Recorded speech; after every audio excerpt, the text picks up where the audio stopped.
Un à un, les parents viennent chercher leurs enfants, encore sous le choc. Ce matin, il est un peu plus de 11 h lorsqu'un élève de seconde, à la fin d'un cours de français, sort un couteau de son sac et poignarde sa professeure à la gorge. Tout le monde était choqué, en fait on ne réalisait pas trop ce qui s'était passé, on ne savait pas si c'était réel ou pas. L'auteur présumé des faits est très vite interpellé par les forces de l'ordre à la sortie du lycée, comme le montrent ces images amateurs. Margot est dans la classe de l'adolescent. Elle le connaît depuis le collège et ne comprend pas son geste. L'élève il était calme, sage, vraiment j'aurais pas pensé qu'il a fait ça. La professeure de français est à l'hôpital. Ses jours ne sont pas en danger. Pour les parents d'élèves, c'est l'incompréhension qui prime.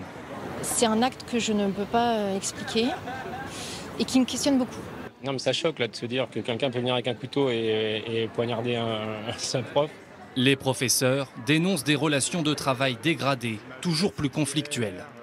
C'est un grand choc. Il y a effectivement des agressions plus qu'il y a 10 ans, 15 ans ou 20 ans de la part de certains élèves ou de certains parents. Oui, c'est une réalité du métier aujourd'hui.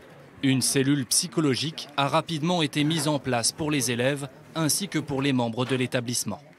On met en place des cellules d'écoute à nouveau pour les personnels, pour les élèves. Les cours commenceront qu'à 9 h 30. On va banaliser de 8 h à 9 h 30 pour permettre au personnel de se retrouver, d'échanger. Âgé de 15 ans, l'auteur présumé des faits, sans aucun antécédent judiciaire, est placé en garde à vue. Une enquête est en cours.